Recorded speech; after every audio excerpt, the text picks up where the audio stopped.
og sådan noget. Og ser, hvad der sker. Den har heldigvis været stoppet. Jesper, vi er tilbage igen. Vi har lige holdt et lille break. Og jeg ved sgu ikke, om vi kan kalde det et break, fordi Jesus, vi har fået talt om helt vildt mange ting. Men jeg har 4 spørgsmål. Er der blevet tilbage, fordi vi har sådan set fået dækket alt det, jeg egentlig gerne ville? Det er godt. Det har været super cool. Jesper Casey Nielsen, hvis dem, der ikke skulle vide, hvem du er. Og vi har introduceret den første video, hvordan vi mødte hinanden sådan lidt tilfældigt. Det var lidt gætteri, astrologisk gætteri på, hvornår at der skete noget, og det sparkede røv, og du var lidt imponeret, og så tænkte vi, skal vi ikke lige lege, og så videre, og nu er vi her. Jeg laver den her for at give andre ledere, topledere måske, folk selvstændige, inspiration fra at never give up, og også at lære dig lidt at kende på undersiden af, eller bagsiden af. Vi ser jo så tit kun de vilde ting i nyhederne og så videre, men altså, der er et menneske bagved. Altid. Og jeg vil også sige, nu talte vi en lille smule om work-life balance på en eller anden facon, at alle de erhvervsledere, jeg har rådgivet gennem tiden også, og også almindelige mennesker, altså alle er jo almindelige, du er jo også helt almindelig jo. Jeg går også på toilettet. Ja, og har grædt, og jeg mødte dig i fitnesscenteret her. Så det er alt er bare som... Men der kan være nogle forestillinger. Vi laver nogle forestillinger, og de forestillinger, vi laver om andre mennesker, som rollemodel, som du jo er for nogen, det er, at de spejler noget i os selv. Og det er derfor, når vi går i biografen eller noget andet og ser en heltefilm, så er det fordi, der er noget inde i os selv. Nogen kan godt lide skurkene. Og nogen kan lide skurkene, så det er op til jer, hvor det er, om Jesper er en skurk, eller han ikke er. Eller han er the good guy. Ja. Men det handler om, det er jo, at du har et ufatteligt, resiliens, altså du bliver ved at holde på og holde på. Og det kan, altså, så jeg tænker på, at du skiller vandene på den ene, og det der er jo... Og det er jeg blevet meget bevidst om, ældre i dueller, jeg er blevet. Og det gør man jo, når man tør træde karakter. I middelmådighedens højborg, der er ikke nogen, der skiller sig ud. Der er heller ikke nogen, der gør en forskel. Har du lavet fejl? Har du haft fiaskoer? Ja, men det har du kun kvæg, at du har tur at gøre det.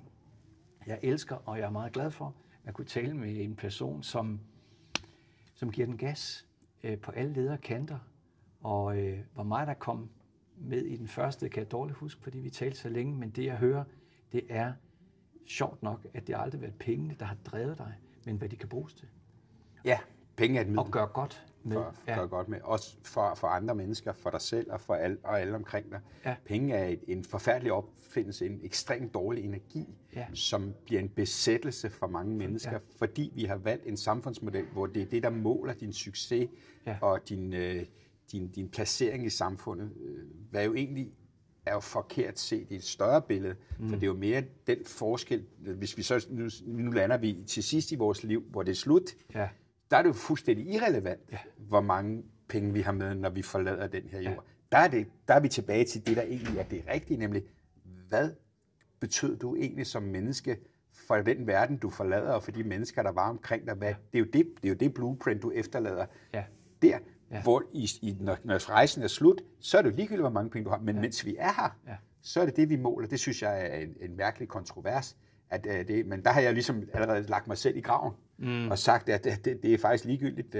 Vi har det var en gammel forretningsforbindelse, der lærte mig en meget sjov ordsprog, der sagde, vi må satan ikke være den rigeste mand på kirkegården, sagde han så. Nej.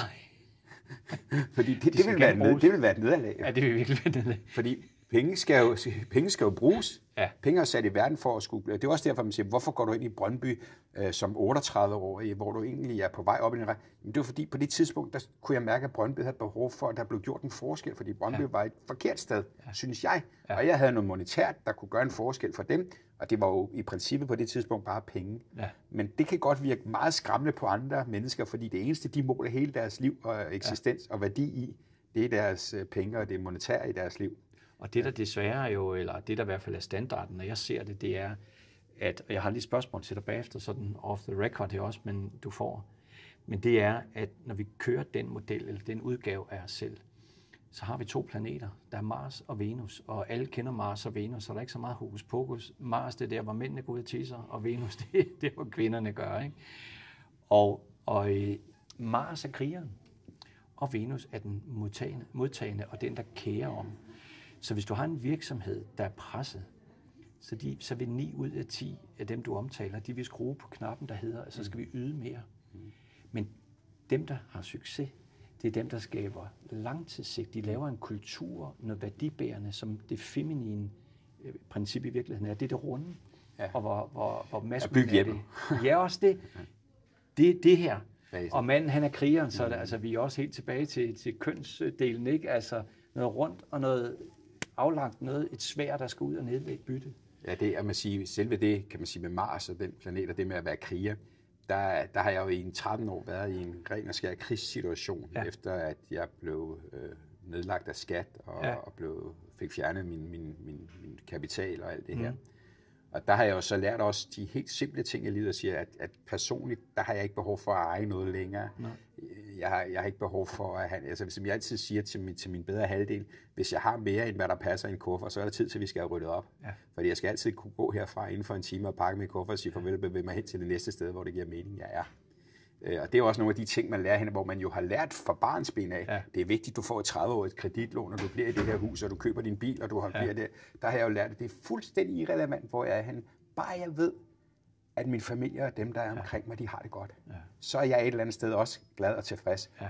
Med mig selv, men i øjeblikket er jeg også i en sikkerhedsmæssig situation, der gør, at jeg hele tiden flytter fra sted til sted, for at der ikke er nogen, der skal vide, hvor jeg er. Ja. Og det kan man sige, det er firma, jeg har, der hjælper mig med det. Men det passer mig faktisk, undskyld, jeg siger det, vanvittigt godt.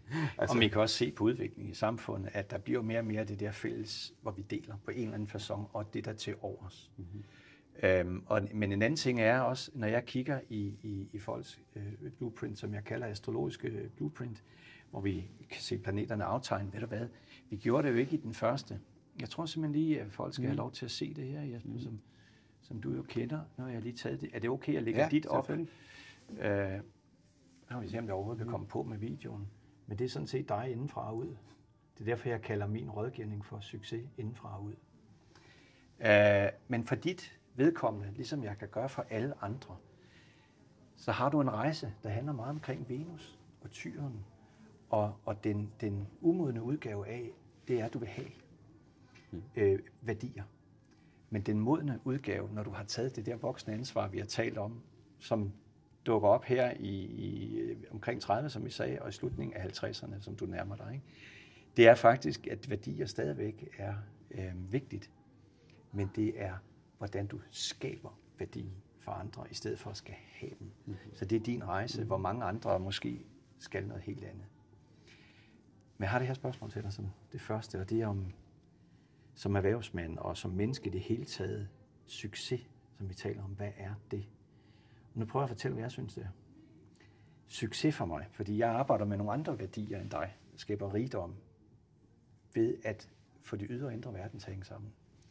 For mig er succes at finde ud af, hvem du er, hvilke kvaliteter og egenskaber du har med dig, omfavne den, uanset hvad det er, og vise dem i verden med stort pluspunkt, altså fuld farve.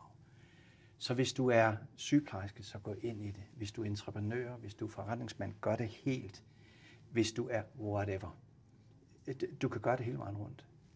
Så hvis du tør stå ved det, du er, og jeg kan fortælle den skæve rejse med mig, fordi der er ikke så mange af mig jo, men at omfavne det, så bliver det helt meget nemmere. Jeg oplevede også en succes og en forandring, da jeg turde at sige, at jeg er sådan en, der kan læse mennesker, og jeg kan rådgive, og det er lidt okkultagtigt. Ja. Men nevertheless, så har jeg rigtig mange erhvervsfolk i men som er helt almindelige mennesker. Hvad tænker du om det succeskriterie? Ja, det er et meget interessant succeskriterie. Det der, hvor mit succeskriterie mere tager udgangspunkt i, det gør hele mit liv i princippet. Det drejer sig ikke særlig meget om mig selv i min verden. Nej.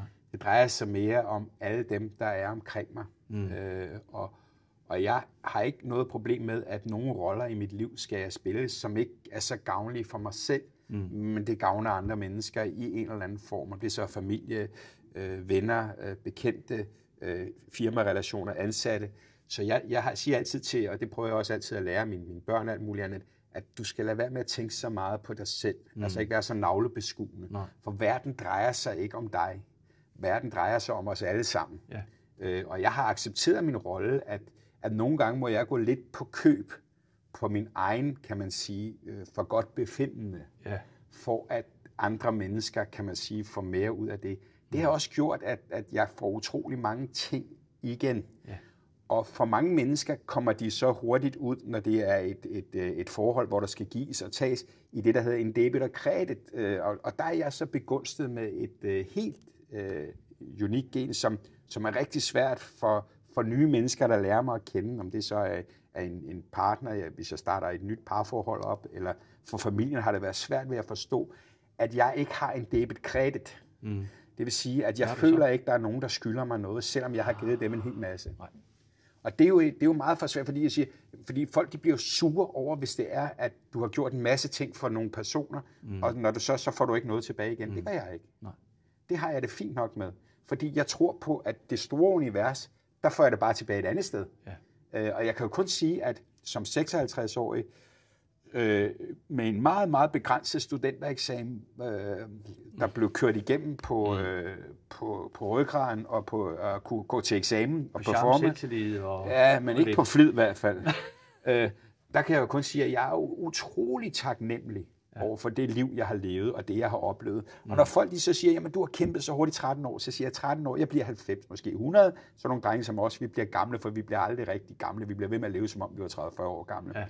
Så lad os sige, at jeg bliver 90 år, siger jeg så. Så er jeg 55 i dag, 56 i dag, så er jeg jo sat med lang vej hjem stadigvæk. Der er stadig 35 år. Og hvis jeg så tager de 55, jeg er nu, og tager 35 år tilbage, så er jeg 20. Og så siger jeg, håber satan ikke, der skal ske lige så meget, fra da jeg er 20 til jeg er 55, så er resten af mit liv. Fordi men sker der halvdelen, så er det fint. Ja. Og jeg har i princippet fået opfyldt alle de mål, jeg havde med livet. Om også alle materielle mål, jeg har fået børn, jeg har oplevet alt, jeg har set hele verden. Folk bliver jo idioter, når de skal spille Trivial Pursuit med mig, eller skal at jeg ved alt om alt, alle steder fra, for jeg har været der, og jeg har også sat mig ind i det. Ja. Og så siger de, hvordan kan det være? Jamen, jeg blev bare udstyret med lidt flere ram, end de almindelige mennesker har, siger jeg. Så jeg kan bare huske det. Og det er jo selvfølgelig det, jeg vil sige, men det er jo ikke ens betydende med, at jeg ikke vil opleve mere. Nej. Fordi der er mange af de ting, jeg har oplevet, som jeg har lyst til at opleve rigtig meget af mere i fremtiden. Og det, der sker, Jesper, det er, vi taler om det der i slutningen af 20'erne og i midt-slut af 50'erne. Det er faktisk der, jeg har rigtig mange mandlige rådgivning. Det er, at man når til et punkt, hvor man ikke længere kan blive mæt af det samme. Ja. Og det vil sige, der skal opstå noget nyt. Der skal opstå noget nyt. Ja, det skal der. Og mærke efter, og hvad er det?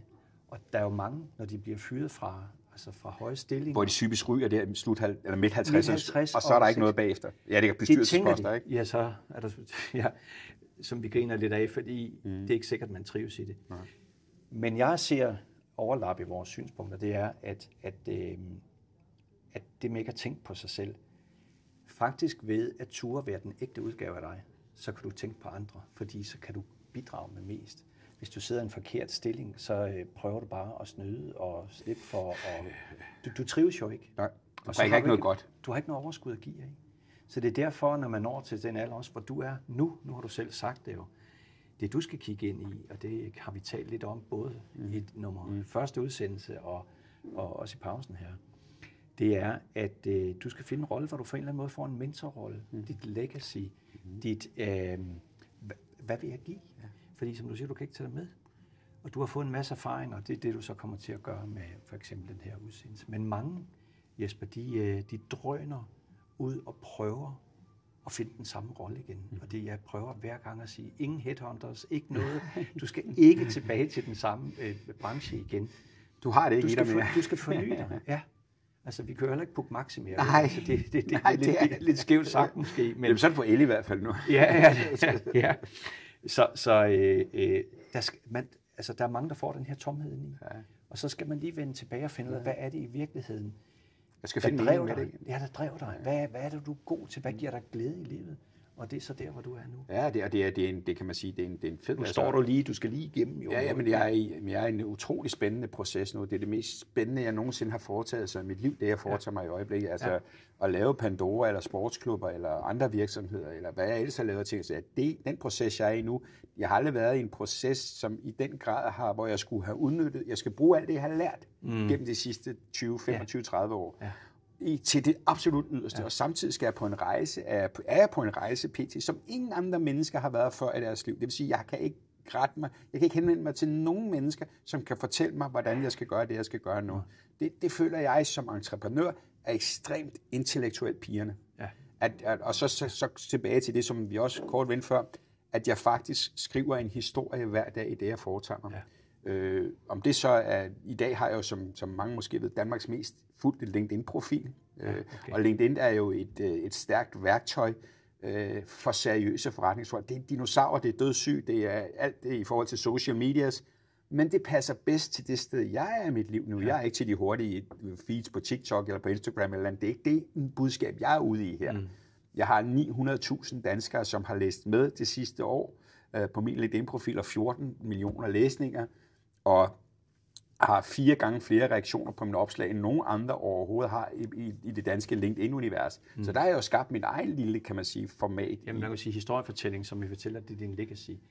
Så det at kunne fortælle den historie er i hvert fald en del af den rejse. Det jeg ved, at det er vigtigt, at jeg får fortalt de historier. Og det er så processen, indtil forhåbentlig, der falder bølgerne flader lidt ud, smut vand. Og vandet, så har jeg i hvert fald lærer jeg ufattelig meget om det her. Og jeg er jo en mand, der aldrig giver op. Det kan jeg bare spørge alle. Dem, da vi skabte virksomheden Pandora, var det jo også på ikke at give op hele tiden, fordi det var ikke fordi det bare var et langt joyride, hvor det var let det hele. Det var det ikke. Der var problemer med banker, med faktureringer, med computersystemer, med produkter, der ikke virkede. Men vi giver aldrig op. Og det er ligesom det. Det var først, da jeg gav op. Den eneste gang, jeg gav op i mit liv. Og landede nede på bunden. At hvad? At jeg så kunne gøre det, som jeg siger, som mennesker skal være klar til. Jeg håber, og række ud og bede om hjælp. At folk lytter lige præcis. Ja, og række ud og bede om hjælp. Fordi hvem skulle nogensinde tro, at den store Pandora-founder og store, han rammer bunden fuldstændig. Ja. Og det er, når du er dernede, når du rammer bunden helt dernede, det er det, jeg også skal lære folk i fremtiden. Det er der, at du skal række ud. Ja. Og jeg kan bare konstatere, at da jeg rakte ud, der fik jeg svaret næste morgen på min telefon. Og siden den dag, der har jeg fulgt det svar, jeg fik der, og forfulgt det, fordi han gav mig den. Han gav, eller ved universet, eller hvem det er. Ja, lige præcis, fordi det du sagde, du uden at vi kan jo hverken, altså det kan vi sagtens, men vi har ikke Gud med inde i det, men vi har en eller anden form for univers. Det kan vi ikke vurdere. Men det du gjorde, det var at give op. Ja. Og jeg husker også fra mit tidspunkt på min rejse, jeg har været på her de sidste års tid, hvor jeg tænkte, jeg har lyst til at give op. Jeg er ikke lige typen, der har lyst til at tage livet af mig selv. Nej. Men så tænkte jeg vil gerne give op. Ja. Så tænkte jeg, nu giver jeg op, men til hvad? Ja. Og det der er det skulle du turde.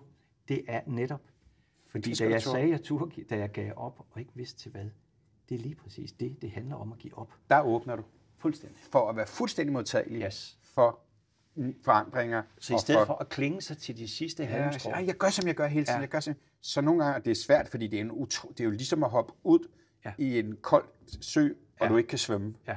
Og så tro på, at du nok skal klare den alligevel.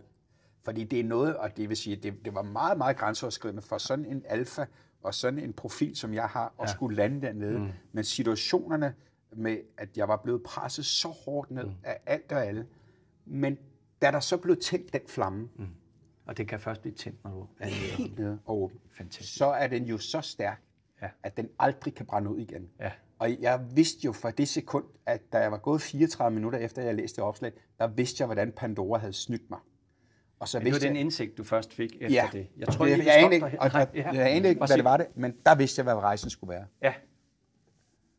Og jeg skulle bare sikre mig, at vi er der, og alt er godt. Og fordi der vidste jeg jo, at ligegyldigt, jeg kan ikke sige nu til nogen, hvordan den her rejse skal blive. Nej.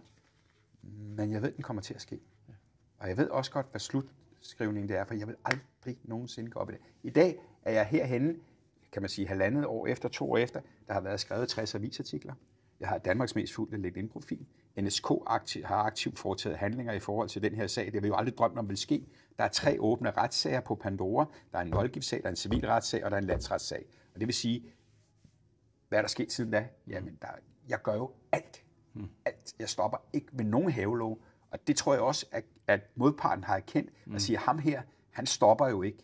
Og ligegyldigt om de så, som de lukker min linkprofil i perioder, om de fryser alle mine konto, som de har gjort i Europa, de laver alle mulige svinestreger. Men som jeg er fuldstændig ligeglad. Fordi du siger, at du ligesom nogle topfodspillere, de får næring af modstanden.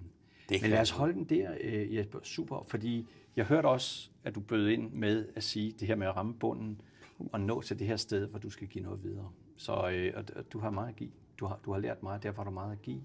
Den, der har meget at give, er forpligtet af sit evne til at kunne det. Ja. Jeg har et spørgsmål, og det har givet en hovedoverskrift, der hedder navigationsredskaber i livet her. Og nu siger jeg bare højt, at topledere, de peger sådan ofte på 3 centrale navigationsredskaber. Alle kan selvfølgelig benytte sig af den. En slags indre kompas, som har hjulpet dem hele vejen igennem både kriser og opturene. 3 af dem er der her. Noget med at kende sine egne værdier. Jeg læser lige op for dig. Hvis du ikke ved, hvad du står for, så risikerer du at falde for hvad som helst. Topledere nævner ofte, at deres personlige værdier har været det vigtigste kompas i både succes og krise. Ikke så meget virksomhedsstrategier, men deres egen indre rettesnor. Hvilke værdier er dit liv aldrig til forhandling hos dig? Kan du nævne det sådan lidt? Kort det ned til. Der vil jeg godt starte med at rende hård kritik mod mange forretningsfolk i den her verden. Jeg synes, de arbejder efter et utroligt lavt etik- og moralsæt, som udelukkende er styret af monetære forhold. Profit og alt muligt. Det er sygt at opleve mange topchefer gå ud og fyre mennesker og gøre alt muligt, og så undskylde sig med, at de faktisk bare gør noget for virksomhedens ved og vel. Det er ikke sådan, verden er skruet sammen, lille ven. Det kan godt være, hvordan er verden skruet sammen? Verden er skruet sammen for, at du er her for at skabe en værdi for din virksomhed og de mennesker, der er i din virksomhed. Ja. Du kan ikke bare fyre mennesker, ligesom jeg tror, var det Novo, der gjorde det, når du gik ud og fyre en masse mennesker, selv man tjener 100 milliarder. Det er simpelthen uanstændig opførsel. Så skulle du aldrig have ansat dem i første omgang. Der begik du så fejlen. Fordi du kan ikke gå ind og influere på menneskers liv og ved og vel på den måde. Man har et ansvar. Ja, kan vi prøve at se, om vi kan, har du, på en eller anden måde, kan du mærke, definere, eller kender du, eller er du bevidst, hvad er dine værdier, som du navigerer efter, der ikke er til forhandling? Jamen, der er nogle helt klare værdier i min, kan man sige, dagligdag, som jeg arbejder efter, også i forhold til mine børn. Både som menneske og som virksomhedsejer og så videre. Ja. De stærkeste værdier, det er jo så altid, som jeg var lidt tilbage for, at det drejer sig ikke om mig selv. Nej. Altså, jeg tager altid udgangspunkt i den anden person, i den anden ende, om det er så et familiemedlem, eller en ansat, eller en ven. Kan man kalde det hjælpsomhed, eller ansvarlighed? Jeg ved ikke, om det er ansvarlighed. Det er generøsitet? Eller? Det er en fornemmelse af, at jeg ligesom er sat i den her verden for at give andre mennesker et fantastisk godt liv. Ja. Og det har jeg så lært, når nogle gange, så er det på bekostning af min egen, mit eget ved og vel. Men det vil sige, du kan godt gøre det på din egen bekostning, fordi dine værdier er så vigtige. Er det vigtigt? Og så holder jeg bare et meget lavt minimum for mig selv. Fordi jeg har også vurderet mig, hvad egentlig, når jeg på min rejse, når jeg rammer bunden, hvad er det egentlig, jeg har behov for at være glad? Ja. Altså, hvad er det? Hvad har du behov for? Jeg har behov for, at dem omkring mig, min nærmeste, min familie, de har det godt. Ja. At de kan vågne op rimelig ubekymret og gøre de ting, som de gerne vil. Og hvad giver det dig? Det giver mig en ro. Det giver dig ro? Det giver mig en ro, når jeg ved, at mine børn har det godt, min far og mor har det godt, og andre omkring mig et eller andet sted har det godt. Men primært er det selvfølgelig mine børn, mine 5 børn, og så min mor og min far, som er uskyldige i alt det, der er foregået her, men sidder dybt inde, fordi de ejer noget af det selv. Men hvad vil det gøre ved Jesper, hvis de ikke har det godt? Altså, så er jeg stresset. Så bliver du stresset? Voldsomt stresset. Ja. Altså, så bliver jeg voldsomt stresset, hvis jeg kan mærke, at der er noget, der ikke er i orden. Ja. Og det gør jeg stor. Og så accepterer jeg selv i en lang periode, hvor jeg skulle opklare det her, der valgte jeg at tage tilbage til Danmark. Og der lå jeg nede på både hos min mor og min far, hvor jeg selvfølgelig dækker alle de omkostninger, de har. Jeg betaler deres husleje, jeg gør alt for dem. Men der lå jeg nede på mit gamle børneværelse, nede i opklaringsværelse, som min søster kaldte det. Mm-hmm. Der boede jeg i 3,5 måneder, mens jeg opklarede de her ting og fik kronvidnerne ud og rejste ud derfra. Men valgte simpelthen at bo i min lille kuffert hjemme hos min mor og far, mens jeg opklarede. vi gør alt, hvad der skal til. Igen tilbage til whatever it takes. Ja, så det er også en af dine, det er ikke at give op, altså det er at holde fast også en værdi. Og jeg bliver ved. Ja. Altså, hvis jeg ser et pejl, altså jeg er ligeglad med, om jeg skal, som jeg siger til folk, om jeg skal tage skoene af og vandre til København på barefod fra Horsens og tilbage igen, så gør jeg det. Jeg gør, hvad det kræver for at komme igennem. Og hvad er det så, der driver om bag ved det? Jamen det er jo, at alle mennesker omkring mig skal jo have sikret af, så det går dem godt. Altså, hvis jeg udfordrer dig og siger, hvorfor fanden skal de gøre det selv? Du er self-made. Hvorfor skal de ikke bare klare sig selv? Lige i de to, når du har, du skal tage ansvar. Min gamle mor og min far, de blev hvirvlet ind i det her cirkus, fordi min mor ejede 20% af det selskab, men det var jo ikke min mor, de ønskede at slå ned. Men hun røg jo med, fordi de ville slå mig ned. Det føler jeg selvfølgelig et ansvar overfor. Det er klart, i den kontekst. At der bliver jeg nødt til at... Men generelt set, Jesper, hvis jeg må... Også over for mine børn selvfølgelig. 5 børn. De har jo ikke valgt selv at blive sat i verden. Nej. Det er jo mig, der har truffet det valg. Det ansvar må jeg tage efterfølgende. Ja. Så derfor, men selvfølgelig i 3. generation og 4, der kan jeg selvfølgelig... Selvom jeg selvfølgelig, da jeg havde de monetære midler, så hjalp jeg alt og alle, jeg kunne komme afsted med. Og det er både godt og skidt. Ja, fordi du må ikke lave abonnementsordninger. Nej, fordi for deres tryghed, de skal også, altså du er self-made, så de skal også lære at klare sig selv. Ja. Ligesom der er nogen, var det Sting, eller hvem var det, en af de store, der sagde, at der var ikke nogen af hans børn, der skulle have noget. De fik kun meget lidt. Det synes jeg er forkert.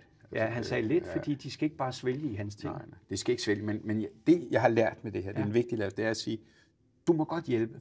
Ja. Du må aldrig lave abonnementsordninger. Nej. Hvad mener du med abonnementsordninger? Jamen det er, hvor du overfører noget fast til folk hver måned, uden de skal yde noget for det. Ja. Det er det værste, der findes. Det er jo socialismen eller kommunismen i sin værste, og det dræber alt initiativ. Du gør folk en bjørnetjeneste ved at gøre det. Fordi først, når du giver, der er de forskellige faser at give. Første gang siger folk, 1000 tak. Anden gang er det selvfølgelig. Anden gang så siger de, tak, det var fint nok. Tredje gang, så bliver det, jamen det er jo min ret jo. Ja. Og hvis du så ikke giver dem det, så er det det største røvhul, der findes i den her verden. Og det er jo ikke sådan, at gear skal være jo. Så derfor så har jeg jo lært hen ad vejen, at jeg ikke må lave de her abonnementsordninger for folk. Altså, så der er alligevel forskel nu. Jeg er ikke så meget politik og sådan noget. Det er jo ikke lige min métier, men altså, det er næsten sådan en socialistisk mand, jeg sidder overfor dig. Jeg er meget, kan man sige, altså min søster kalder mig altid en kapitalistisk socialdemokrat. Fordi at jeg tror på, at man skal tjene sine egne penge, men ikke... Altså, der er stor forskel på socialisme og kapitalisme. Og i socialisme, der vil vi jo tage andre folks penge, men i kapitalisme, der prøver vi at tjene den til os selv. Det er jo den grundlæggende forskel. Og der er jeg jo ikke... Jeg vil jo ikke have andre folks penge. Nej. Jeg vil jo selv tjene pengene, men så vil jeg gerne være med til at dele dem ud. Så i moderne kapitalist, socialist, måske en helt ny måde at gøre tingene på. Men en kapitalistisk tilgang til socialismen, det er klart, det er jeg. Altså, jeg er meget social. Ja, man kan sige, hvis alle gjorde og delte lidt ud, ikke? Men altså, på den anden side siger vi jo også, at hvis vi deler alle pengene op og lagde dem i 8 milliarder, så var der nok til os alle sammen. Ja, så var der nok, men lynhurtigt, så vil de smuldre mellem fingrene på nogen og akkumulere et andet sted. Så. Du skal have folk, der har motivation til at trække flere penge ind. Ja. Men igen, tilbage til det, som du var lidt inde på, men vi har nogle forkerte kompasser, vi kører efter. Ja. Og der tror jeg, at mange erhvervsfolk, i hvert fald med corporate del, jeg tror, iværksættere er som udgangspunkt meget mere generøse, end de corporate er.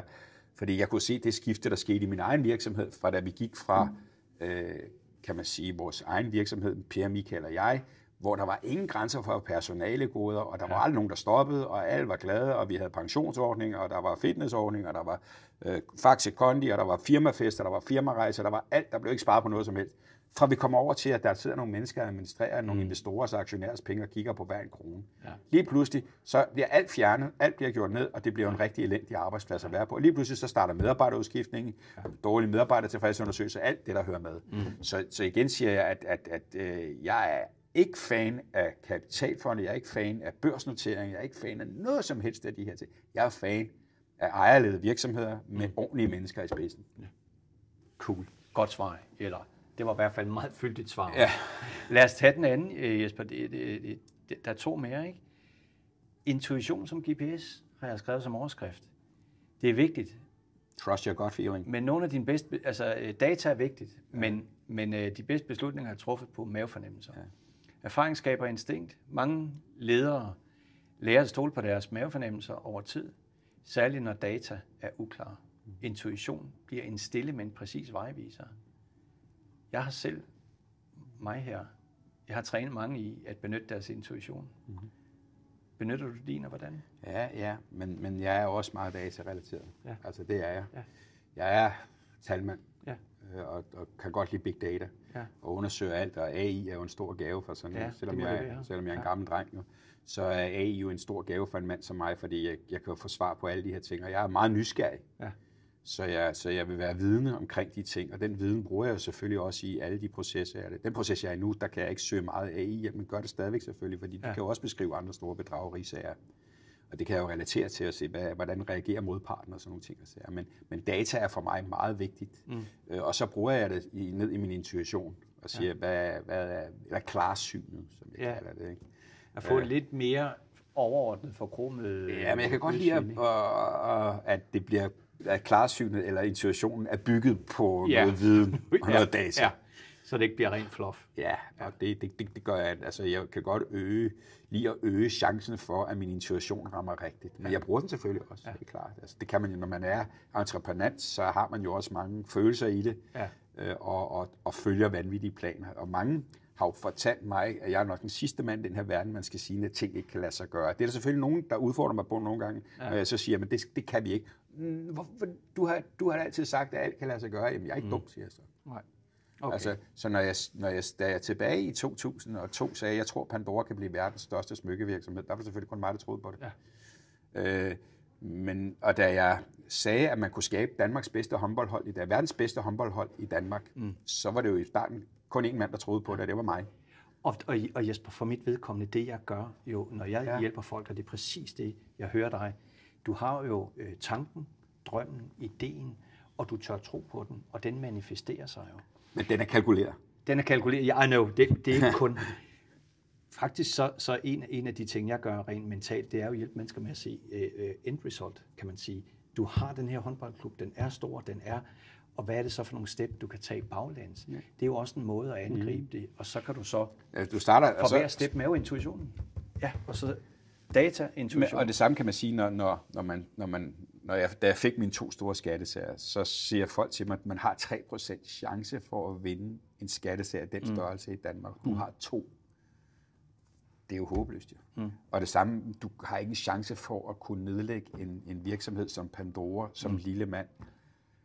Og der kan man jo sige, på baggrund af min Pandora-rejse, min rejser i sportens verden, og min rejse i forhold til min skattesager, og den rejse, jeg er på nu, så er jeg den sidste mand i den her verden, man skal sige til, det kan ikke lade sig gøre. Men som jeg så altid svarer folk, når de siger det, så siger jeg altid sådan lidt, må jeg godt have lov at prøve? Ja. Altså, og det vil også en tanke ud at sige, hvis du kan mærke, at du har lysten og driften, så prøv det dog. Altså, alt hvad der kan ske, det kan gå galt, ikke? Og vi bliver jo ikke... Jeg kan jo selv navigere, det er mig, der foretager rejsen. Ja. Så når der kommer noget ud fra påvirkning, som der gør i den her sag, men igen, tilbage til den sag, jeg har nu, jamen... Men det gør det jo for alle i alle sammenhænge. Ja. I parforhold eller der er vi her. Alt muligt. Nu er vi her, og så lige så snart der er andre mennesker involveret, så skal du reagere på det, der foregår jo. For jeg ved jo ikke, hvad der vil ske i morgen, når jeg står op. Nej.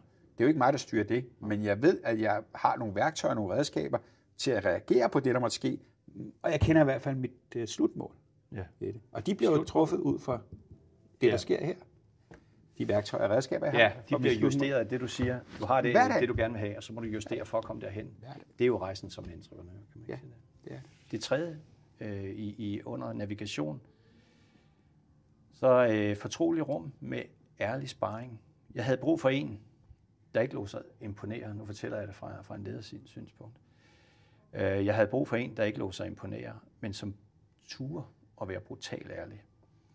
Hvilket er det, jeg bryster mig af at være, når jeg udfordrer folk inden for respektfuldhedens grænse. Ikke? De fleste har haft en person, de kunne være ærlige overfor. En mentor, en coach, en fortrolig. Ikke en med en dagsorden, men en, der tør at spejle, uden at dømme. Og man kan sige, jeg fungerer på nogle gange i vis sammenhæng som personlig betroet rådgiver for topcheferne. Ikke? Men hvem og hvad har du benyttet som Jamen, der er flere. Altså, jamen, uden at sætte navn, jeg bruger mange. Ja. Altså, og det kommer lidt an på hvilket niveau er det. Ja. Er det noget forretningsmæssigt? Kan du bruge er det noget personligt? Har du brugt familien, eller har du haft nogle uden følelser i også? Nej, jeg bruger ikke familien så meget i den sammenhæng. Der har jeg en stor kreds af det er også kvalificeret på de forskellige områder. Ja, som jeg siger, nogle spørger også til mig nogle gange, hvorfor har du den her person i dit liv? Og det er jo så, fordi vedkommende kan rådgive mig om nogle ting omkring noget, som jeg har brug for at få at vide, og lige få en mærke, hvor er vi henne her? Ja. Er jeg helt galt på den her? Ikke? Ja. For de ser det udefra jo. Ja. Og der har jeg mange, jeg bruger. Jeg har måske sådan tætte relationer. Måske 8-10 stykker, som jeg taler med hver dag. Okay. I en eller anden form. Ja. Jeg WhatsApper i en eller anden form, og så vender vi. Det kan også bare være dem, der skriver til mig, sender en sjov TikTok, eller en sjov omkring et eller andet, vi har talt omkring forretning, omkring sport, omkring kvinder, og så får vi lige en på den, noget politik måske, ikke? Er det så folk, som...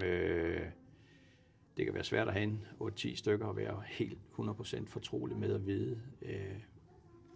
Men de følger måske... Jeg tror faktisk, de har en som mig. Ja, kan du følge mig? Ja, det er det. Altså, jeg måske har lidt flere, fordi at det kan jeg godt rumme. Ja. Og have måske en 8-10 stykker, hvor jeg vil også mærke, at de bruger mig. Og de må måske føle, at jeg er den tætteste for dem. Ja. Men der kan jeg så godt have i forskellige rum. Der er noget forretningsmæssigt, der er noget omkring følelser, familie, der er noget omkring sport, der er noget omkring de her, hvad jeg nu er som menneske, hvor jeg så bruger hver især. Jeg er ikke sådan et enkelt individ. Nej.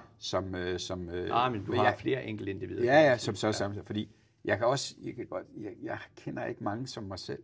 Altså det gør jeg ikke. Altså jeg har mødt nogle enkelte hen ad vejen, 2, 3, måske 4.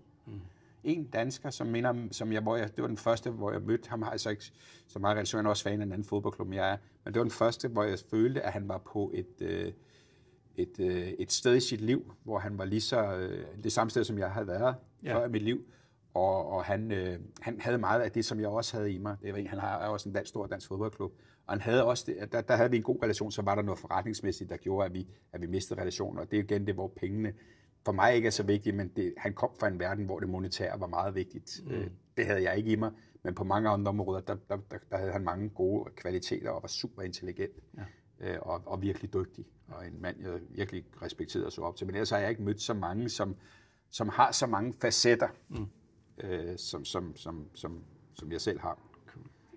Så derfor så har jeg ikke én person, men på forskellige områder. Ja, det er klart, der skal være til det hele. Det her, det bliver lige det næstsidste måske, fordi jeg synes mere eller mindre, du har svaret på tingene.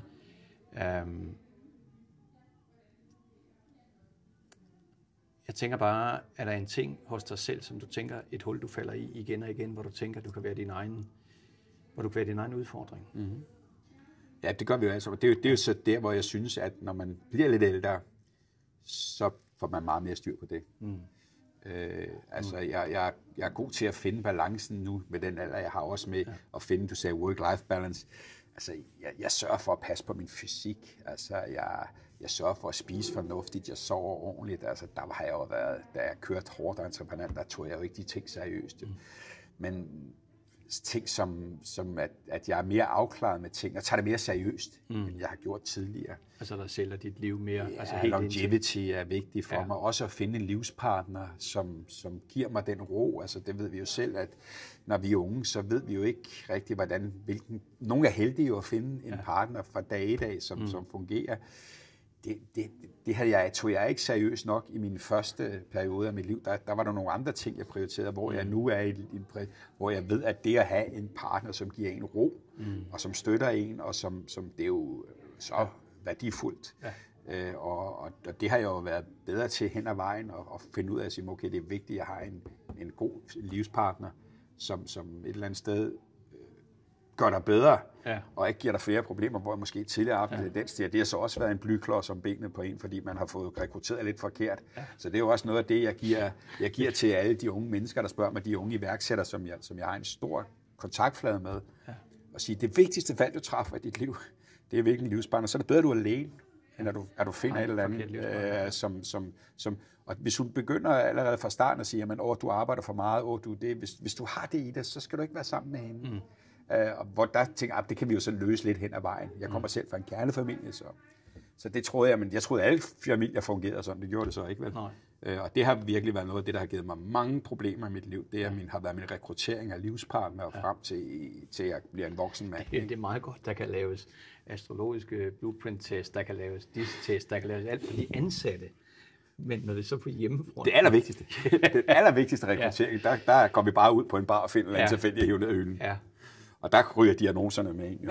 Altså det er en af fordøren. Det kan risikere. Ja, det kan man risikere. Men det har jeg så lært, og det er jo også noget af det, som jeg også giver videre til alle yngre. Der har du heller ikke, der har du kun intuition og ikke data jo. Nej. Så der er du lidt fucked. Nu har jeg så meget erfaring, så det skal sige, at jeg har data. Så jeg kan, når jeg møder det modsatte køn nu, så er jeg i stand til nogenlunde at få sat dem i den ro, og så kan jeg så give min kammerat over og sige, her skal du være opmærksom på det. Ja. Og de lytter også til mig, fordi de ved, at jeg har så meget erfaring med det. Ja. Fordi jeg har været igennem hele 2 skilsmisser og nogle andre problemstillinger omkring det. Ikke? Og det er jo det vigtigste, du skal finde, det er jo, når du skal finde moren til dine børn. Altså, det er jo en vigtig rekruttering. Ja. Heldigvis har jeg været rimelig heldig, at de har været udmærkede mødre, men de har ikke været så gode. Matchet mellem jer to. Det er måske også, jeg er heller ikke helt så let. Men det er i hvert fald noget, som jeg har lært i min anden halvdel af mit liv, at jeg har ikke rekrutteret forkert på den konto med længere. Altså, men der skal jo ligesom for de unge mennesker, de skal jo have noget erfaring. Ja, men de skal have lov til at prøve. Hop ud i det, siger jeg så. Ja, lige præcis. Lær det selv. Ja. Lyt til, hvad jeg siger. Husk det. Og så lær selv. Og så gør noget andet, måske. Ja. Måske stopper du 3 gange inden, fordi at du har lyttet til mig. Men du skal prøve det. Ja, lige præcis. Det er jo en blanding, en god balance og erfare selv. Og erfaring, ja. Det er sjældent, det er nemt at lytte til andres gode råd, ikke? Fordi... Nej, men jeg siger altid, lad være med, du skal bare høre det, lytte det, og så gør, hvad du vil. Ja. Men bare have det i baghovedet, at der sker til. Så kan man tage det med som overvejelse. Ja. Det sidste, udover på ingen måde at tale om den her verserende sag, og som du sagde, longevity. Hvad er den ene drøm? Det er, som jeg siger, at få gjort det her færdigt, få en stemme. Få en stemme og kunne gøre en forskel for endnu flere mennesker. Både nær og fjern. Det, jeg har lært på den her rejse, er også, at jeg vil være endnu mere nærværende over for dem, der er aller tættest på mig. Og stadigvæk selvfølgelig kunne være udadtil, men nu findes der jo efterhånden så mange digitale værktøjer og muligheder og platformer, så man faktisk kan få en masse af budskaber ud, meget, meget, kan man sige, enkelt. Så min fremtid håber jeg er, at jeg på bagkant af min sag her, når det er overstået, jeg vinder den, så vil jeg arbejde på at få en stemme til at kunne gøre det her til et bedre sted at være. Det lyder lidt stort, men det var faktisk været min allerstørste drøm, at jeg vil kunne inspirere en masse mennesker, der måske har givet op eller vil give op, og kan hjælpe dem, understøtte dem, både monetært, både finansielt og alle mulige andre måder, som inspiration for dem, for at sige, at så vil min rejse også give mening. Var det smukt. Det er smukt. Altså fordi at en mand, der har taget så mange øretæver, er jo værd at lytte til. Og så stadigvæk har kunne komme igennem, og nu kan man så sige, lige nu er der dem, der har interesseret sig for min verserende sag, er jo godt klar over, at Pandora har snydt. Det er jo den ene rejse, men det jeg vil sige, og jeg prøver netop lige at holde den lidt udenfor her til sidst her, men at sige, at din drøm kan være faktisk at gøre verden til et bedre sted ved at hjælpe andre, som er ved at give op. Og det er vel i virkeligheden i rigtig mange former. Det kan være folk, der er ude i stofmisbrug. Det kan være alt dårlige forhold og entreprenører. Men du har jo fået en masse tæv og gjort dig. Man får kun erfaringer ved at få tæv. Ja. Og det har du ved at give videre. Og det synes jeg på en eller anden måde, vi skal lade stå som noget af det sidste. Ja. At manden, vi kender som et bæst, det kan jeg jo ikke rigtig sige, men et monster. Lidt bulldog-agtigt, der er never give up. Inden bag der er der et enormt bankende hjerte for, at vi giver videre til andre. Og det er også noget, vi er afklaret omkring i familien. Vi har selvfølgelig også haft snak om, hvad det er, vi vil på den anden side af det her. Og det er familien i et eller andet sted afklaret med, at det er det, vi som... Og det er også derfor, jeg deltager i den her Netflix. Ja. Det er derfor, jeg deltager i den her. Det er jo fordi, jeg kigger længere frem og siger, hey, som jeg skrev til dig. Indflydelse. Ja, som jeg viste dig før, at ham, der laver dokumentaren, han siger, husk nu at få lavet dine vlogs hver morgen, Jesper, ikke? Så du får fortalt, for jeg har behov for dokumentationen for alt det, der foregår lige nu. Ikke? Og det, du siger til mig, det er, at til alle, der lytter med, det er, at det er at få så stor en platform som muligt. inspiration, så folk jeg vil ikke have Danmarks største LinkedIn-profil, eller noget. Jeg vil have verdens største LinkedIn-profil, hvor jeg kan inspirere folk. Ja. Og den stemme kan jeg kun få ved at fortælle min egen historie. Ja. Fordi det vil jo give mig den autentiske. Ja, og til man sige, det vil jo så være Jesper Nielsen, det vil ikke være Jesper Kasi Nielsen, for det er jo ikke det rigtige navn. Men der vil min forhistorie for Pandora, som er et brand, som hele verden kender, men der er jo ikke nogen, der ved, hvilke personer, der står bag Pandora, men den historie vil jo være døråbneren til at få en stor stemme globalt set, og så få fortalt historien på underkanten eller på bagkanten af det, som jo er en evig kamp, eller har været det i 13 år i hvert fald, for retfærdighed. Ikke? Jesper, det er jo en meget værdig afslutning at sige, at der er det her mål på den anden side, og det her med, at jeg har fået lov til, at dem, der lytter med, at faktisk se om på bagsiden af, at der det er ikke tit, at jeg bruger den bagside. Nej, det er det andet, folk er nysgerrige på, det er adrenalin. Ja. Så det her har været mere langsomt, autentisk. Ja. Vi håber, det virker. Det kører på relativt simpelt udstyr, men hensigten har været god. Ja. Det har været en kæmpe fornøjelse. I lige måde, Karin. Virkelig tak. Tak for det. Vi stopper den her. Perfekt. Sådan.